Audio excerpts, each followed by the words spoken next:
Today's video is going to be a makeup tutorial, just in case you didn't notice my completely bare makeup-less face. But it's going to be a slightly different tutorial than usual because I'm going to be kind of branching out from the things that I usually go for. I've had a look in my makeup collection for things that I've had and that I don't usually reach for. So I thought today I would get some of these things out, and I also have a couple of new things to try. So yeah, it's going to be a mixture of everything, just like some old favorites, some things that I've never bothered to try, and some new things that I've recently acquired. And I hope you guys enjoy this video, so let's get started. So I've zoomed in a little bit so you can see me applying my makeup better, and so you can also judge me by my dark circles. I'm going to start with skincare, and here I've got a tiny little sample of the Benefit Age Defying Booster Serum for Face. And this I got in a Beige box, which was a collaboration with Benefit, and I'm excited to try this. It's called the Instant Comeback Facial Serum. It's got a nice refreshing smell to it. It's not too thick. It is a bit tacky, but hopefully it will settle quite quickly. I think that is pretty okay as a first impressions, nothing too special. Then let's move on to primer. I've got the Benefit the Porefessional. This is also a little sample from the Beige box. And I've used this for years, but for some reason I decided to stop using it. I don't usually put this all over my face, just on certain areas where my pores are a little bit more enlarged, like on my nose, on my chin, and on my forehead.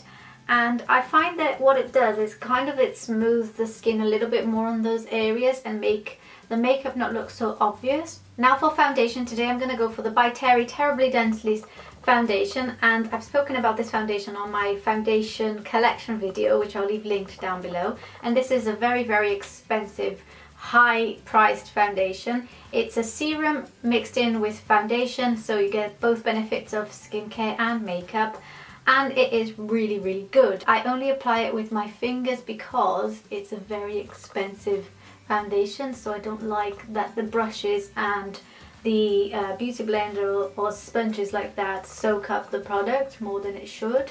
So I like applying this with my fingers, and then if there's anything that needs blending, I'll then use a brush just to blend it, but I don't usually put the product on the brush for this foundation. So then with my Zoeva Silk Finish brush, I just buff it all in just to make sure that I got all of the areas of my face and that everything looks nice and even. I have my little 10 times zoom mirror here, and I just like to check the areas where I have dry skin, which is mostly around my nose, to see if the foundation has gathered on these areas.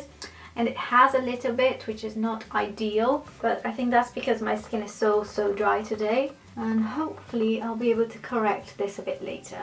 For concealer, I'm going to use an old favourite, which is my MAC Pro Longwear concealer in the shade NW20. I'm going to do something slightly different, and I'm going to apply it with a beauty blender, and I'm going to dampen it with the Urban Decay All Nighter Makeup Setting Spray. I like doing this because it also helps the concealer set and stay for longer. So I just wet my beauty blender like this and just give it a squish to make sure that the water is all sunk into the beauty blender. And then I'm going to dab some of the concealer on my under eye area and then kind of spread it downwards like this on an inverted triangle kind of shape.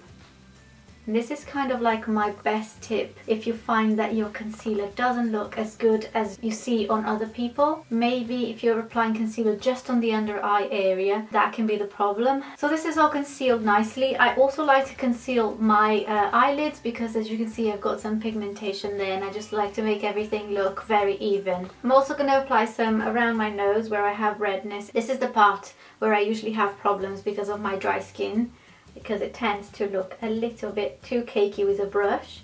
So the beauty blender might be kind of like the best option if you have dry skin. I think that looks okay. My dark circles are gone finally, and let's move on to powder. Powder is the only one that I'm not using anything different. I'm sticking with my Giorgio Armani Micro-Fil loose powder in the shade number 1, and this is what I've been using for, I'd say, about a year or so. It's one of my favourite powders. It is a loose powder, and it's translucent, so it literally just mattifies your face. Next I'm going to do some contouring with the MAC blush in the shade Harmony, and this is a well-known blush for people who like to do contouring because it's quite a cool toned brown and it has no shimmer, so you can do precise kind of nice contouring without having the shimmer. I usually do a mixture of contouring and bronzing because I start with a very defined line and then I just diffuse it by blending it with a very big blush brush from Real Techniques. And I find this is the best way that it works for me because a very defined line on its own doesn't look too good on me. Then I also take a little bit on the top of my forehead, on my temples and on the sides of my nose. For highlighter I have this Wonderbronze from Soap & Glory, and this is a new product. I've not tried it before and it's very interesting because it is a highlighter but it's a bronzing highlighter, so it's kind of like to give you a sun-kissed glow.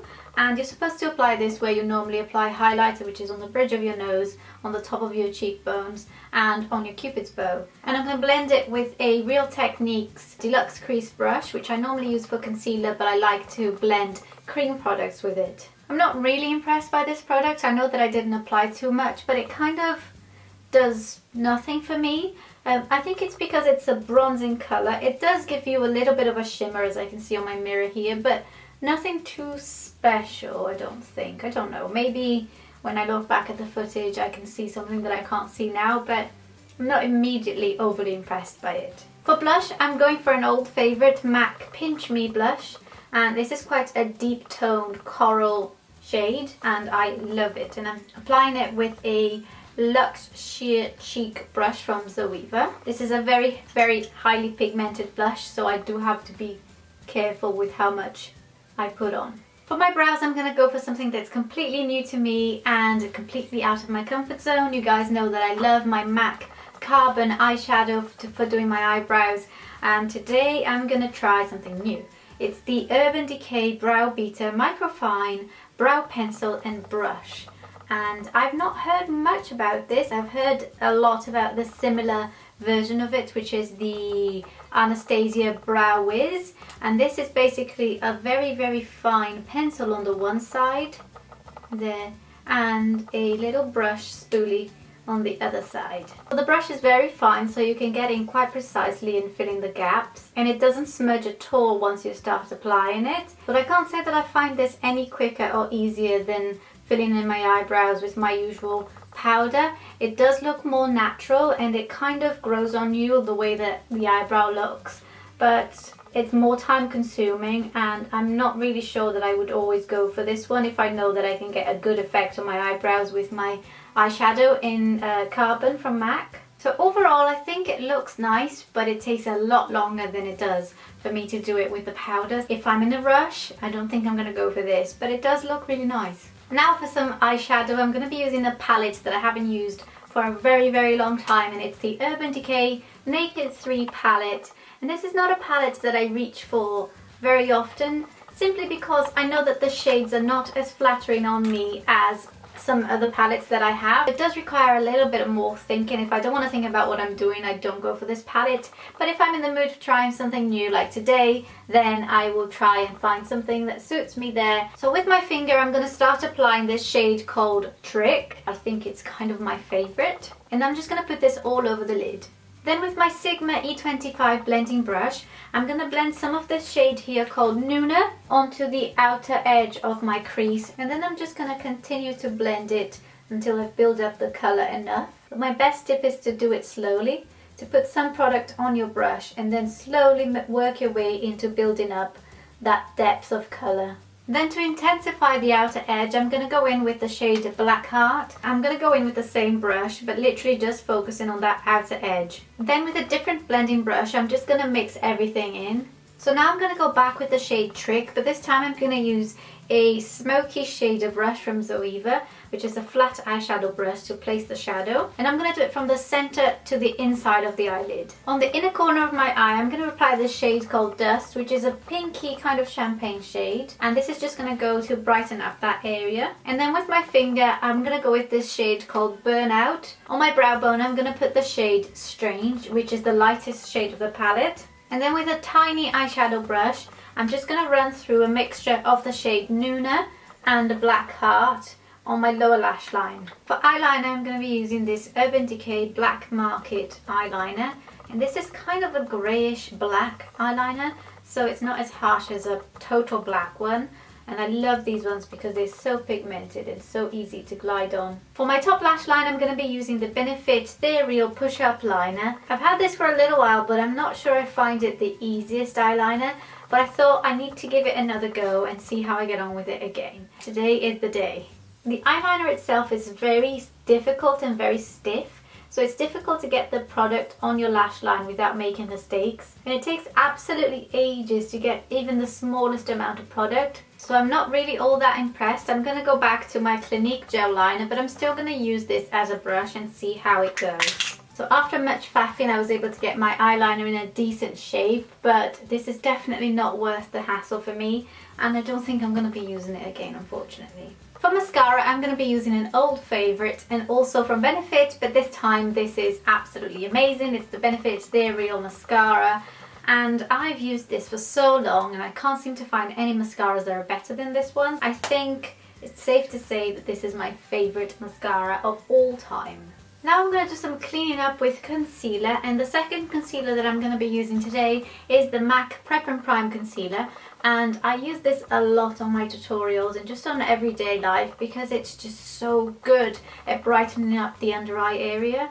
So I just literally put a very small amount of the concealer on my under eye area. And today I'm going to be blending it with my beauty blender again and just making sure that I get rid of all the fallout and the mess that's underneath the eye. So now I'm just going to go back with my blush, with my highlighter and with my bronzer slash contour. And then last but not least, I'm going to apply some lipstick. And today I'm going to mix two lipsticks, one new, one old. The new one is the Soap & Glory Sexy Mother Pucker Matte Lip 3D Colour Lip and Sculpt. And the shade is called Chocoberry. And this is an absolute great lip crayon. It's one of my favourites. But this shade can be a little bit too dark for me, so I'm going to mix it with MAC Plink lipstick, which is a much lighter pink. On its own, it's a little bit too dark for me. I don't usually wear lipsticks this dark on a daily basis.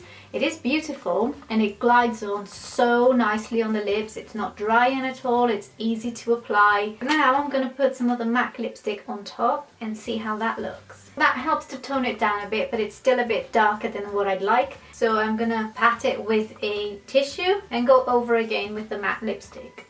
So that looks a lot more like the kind of lipstick that I go for. And now I'm going to use a trick that I learned with Kosho Beauty. I'm going to leave the link to her channel below. And it's a trick to mattify any lipstick that you have that's not matte. So you're basically just going to put a powder over the top of your lipstick and that's going to mattify it. So it does work and it looks really nice and toned down, quite muted as you can see, but it still looks really pretty. So I really like that tip. Thanks, Kosho. And this is the finished look. How did I do? I hope you guys enjoyed it.